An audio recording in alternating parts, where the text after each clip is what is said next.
Hey, what's up, my friends? Baldwin here from the Statistical Lab. Welcome back to another speech breakdown. Today we're going to be taking a popular TED Talk from a guy named Daniel Levitin. He's going to be talking about how do you stay calm in stressful situations, and even how do you prepare for those stressful situations if you know they're going to come. So he gives a simple little framework, does a great job telling stories, does a great job of making connections to the audience in a couple different ways. So let's get into it. Here we go.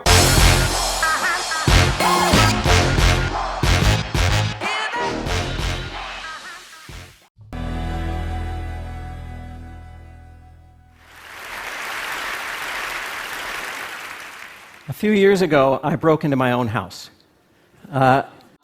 It's a good opening line there, okay, right? So a couple things. He doesn't do the normal, that a lot of speakers like to do. Hey, everybody, how's everybody doing today? I can't hear you. Don't do that, okay? You just come out, you play it, and you deliver your first line. And the first line is the thing that buys you intrigue and interest, that buys you the time, or buys you the ability to offer the second line, right? And then the third line. So you're trying to keep them engaged with each line. So a line like a few years ago, I broke into my own house, people are going, how did you do that? Why did you do that? What was the point of that? And so we're immediately intrigued on where this story is going. Just driven home. It was around midnight in the dead of Montreal winter. I'd been visiting my friend Jeff across town, and the thermometer on the front porch read minus 40 degrees. It was very cold. And as I stood on the front porch fumbling in my pockets, I found I didn't have my keys. In fact, I could see them through the window lying on the dining room table where I had left them. So I quickly ran around and tried all the other doors and windows, and they were locked tight. I couldn't go back to my friend Jeff's house for the night because I had an early flight to Europe the next morning, and I needed to get my passport and my suitcase. So desperate and freezing cold, I found a large rock, and I broke through the basement window, cleared out the shards of glass. I crawled through. So this is a good story here so far. Now again, one of the things that we've talked a lot about is the power of stories. People love stories. People want to know, is this, whether it's a story that's sad or interesting or fascinating or happy or funny or whatever it may be, people are drawn to stories. So you can watch the audience here as he's going and how they're leaning in, they're fascinated, they're nodding along as he's telling the story, because people are just drawn to stories. So a story is a great way to open up a presentation. So he's going to use this to then transition and segue into the point of the talk. So I figured under the circumstances I was coming out even.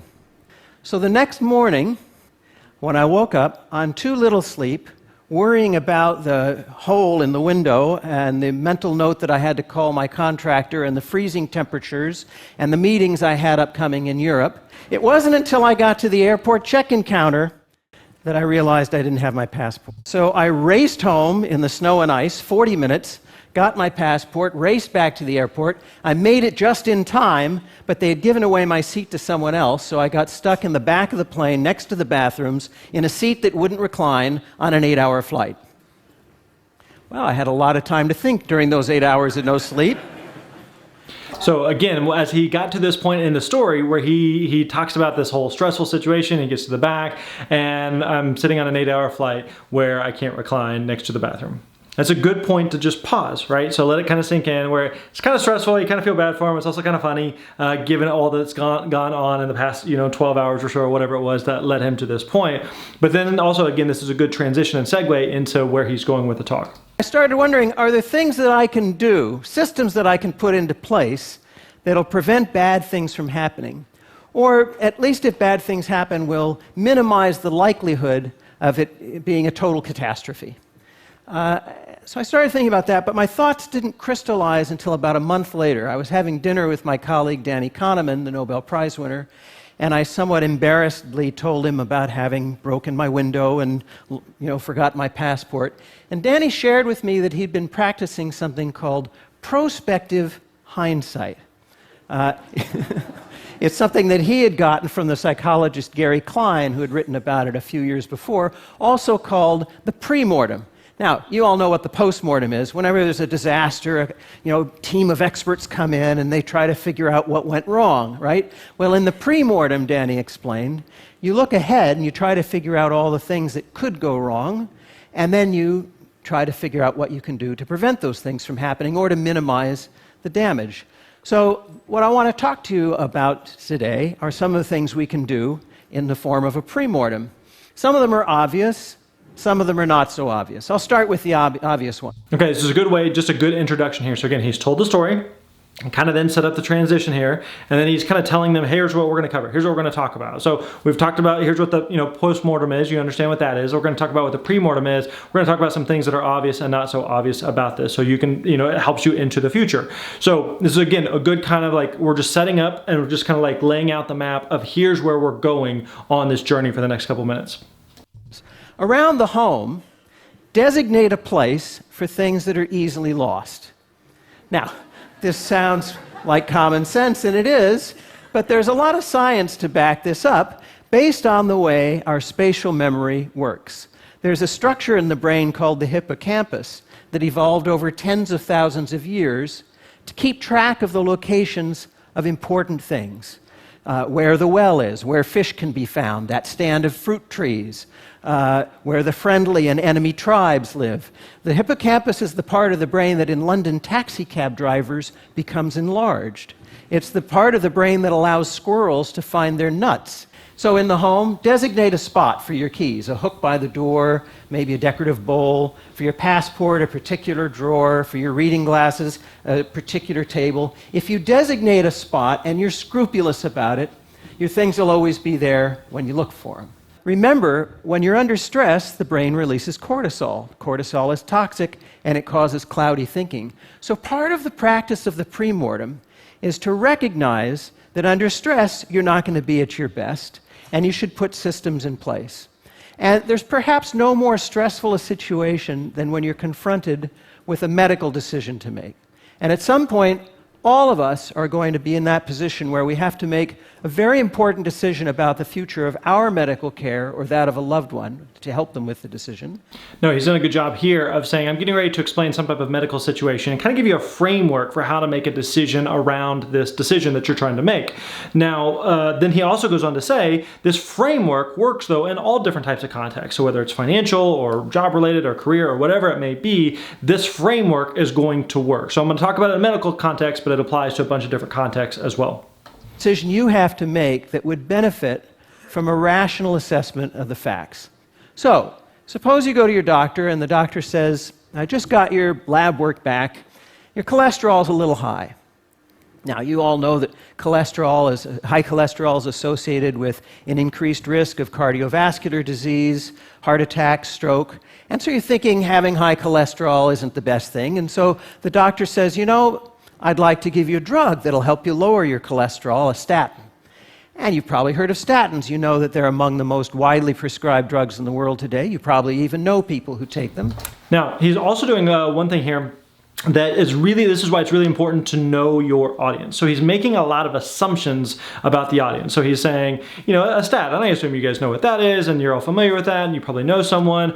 I guess maybe it's just me, but I'm not super familiar with what that is or what that means. Now again, his audience may be, and it may be based on he knows the audience, he's very familiar with the audience, and so he's assuming that this is common knowledge for them. So again, all of this to say, it's really, really important to, one, don't always make assumptions about your audience and what it is that they know or don't know. What is like common knowledge to you may just be like rocket science to someone else. So make sure that you're aware of that. And two, make sure that you know your audience. Make sure that you're super familiar with them so that you make sure you're not talking over their head or under them and just kind of almost babying or belittling them. So make sure that you're finding that right place of where you want to be in the middle. But again, that comes from really knowing your audience. And so you're thinking, yeah, give me the statin. But there's a question you should ask at this point, a statistic you should ask for that most doctors don't like talking about, and pharmaceutical companies like talking about even less. It's for the number needed to treat. Now, what is this, the NNT? It's the number of people that need to take a drug or undergo a surgery or any medical procedure before one person is helped. And you're thinking, what kind of crazy statistic is that? Why, the number should be 1. My doctor wouldn't prescribe something to me if it's not going to help. 300 people have to take the drug for a year before one heart attack, stroke, or other adverse event is prevented. Now, you're probably thinking, well, okay, 1 in 300 chance of lowering my cholesterol. Why not, doc? Give me the prescription anyway. But you should ask at this point for another statistic, and that is, tell me about the side effects, right? So for this particular drug, the side effects occur in 5% of the patients. And they include terrible things: debilitating muscle and joint pain, gastrointestinal distress. 300 people take the drug, right? One person's helped. 5% of those 300 have side effects. That's 15 people. You're 15 times more likely to be harmed by the drug than you are to be helped by the drug. Now, I'm not saying whether you... Okay, now did you hear that audible reaction from the audience there? That was really, really good, because it's just kind of like, oh, it's like this aha, light bulb, eureka moment from the audience. That's something that you really want to lean into as a speaker. And so you can do that in a couple ways. You can really slow down your cadence to make the point, and not into a point where you're just like dragging it out, like, come on, dude, get to the point. But really kind of slowing it down to draw people in. Another thing that you can do is that you can lower your voice. So you're 15 times more likely to be hurt by the drug than to be helped by the drug. And so slowing it down, speaking a little bit quieter, causes the audience to lean in a little bit more. But again, another really cool, powerful moment where he's kind of been telling this medical thing that leads to kind of this, this climax moment of where he's going with it. Take the statin or not. I'm just saying you should have this conversation with your doctor. Medical ethics requires it. It's part of the principle of informed consent. You have the right to have access to this kind of information to begin the conversation about whether you want to take the risks or not. For the most widely performed surgery on men over the age of 50, removal of the prostate for cancer, the number needed to treat is 49. That's right, 49 surgeries are done for every one person who's helped. And the side effects in that case occur in 50% of the patients. They include impotence, erectile dysfunction, urinary incontinence, rectal tearing, fecal incontinence. And if you're lucky, and you're one of the 50% who has these, they'll only last for a year or two. So the idea of the pre-mort. Now, I think that was meant to be a joke, and I took it as a joke. I don't get the impression that the audience did. So in those situations where, let's say, you give a joke and it just doesn't work, it doesn't land. Okay, you can do a couple different things. You could say, hey, yeah, that was meant to be a joke, or he could even say, like, I thought that was funny, or he could just, not say anything and just move on, which is what he has done here. So some of that just comes back to what your comfort level is as a speaker. Is the more often you speak, the more comfortable you're going to be interacting with, reading an audience. If he said, that was meant to be a joke, or I thought that was funny, or something like that, to one audience, they may find that part funny. To a different audience, they may not find it funny, right? So this may also be him just kind of reading the audience and feeling like, I don't know that they're going to find much humor in this either way, and just moving on from it, which is totally fine.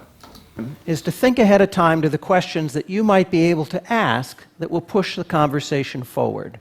You don't want to have to manufacture all of this on the spot. And you also want to think about things like quality of life, because you have a choice oftentimes. Do I want a shorter life that's pain-free, or a longer life that might have a great deal of pain towards the end?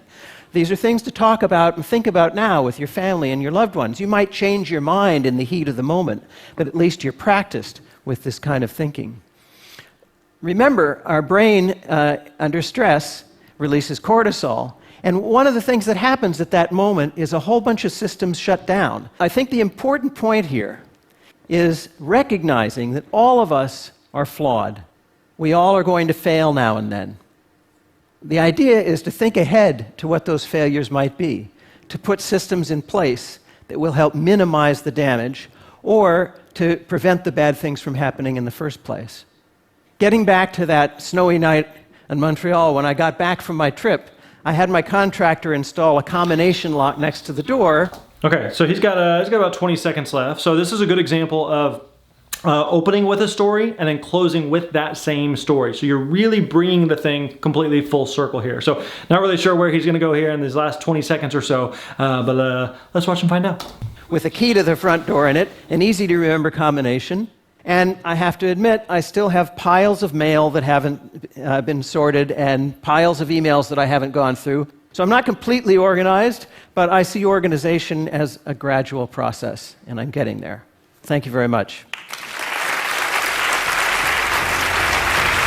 Now, one of the things that you've heard us talk about is the importance of applying your talk to the audience. An audience is always asking themselves two questions: so what and now what? So thinking about that second question, now what? What do you want me to do as a result of this? So the challenge that he could give to the audience may be something as simple as, what's the one thing that you're regularly losing around your house? I want you to find a designated place for that. Could be your wallet, could be your keys, could be your purse, could be your phone.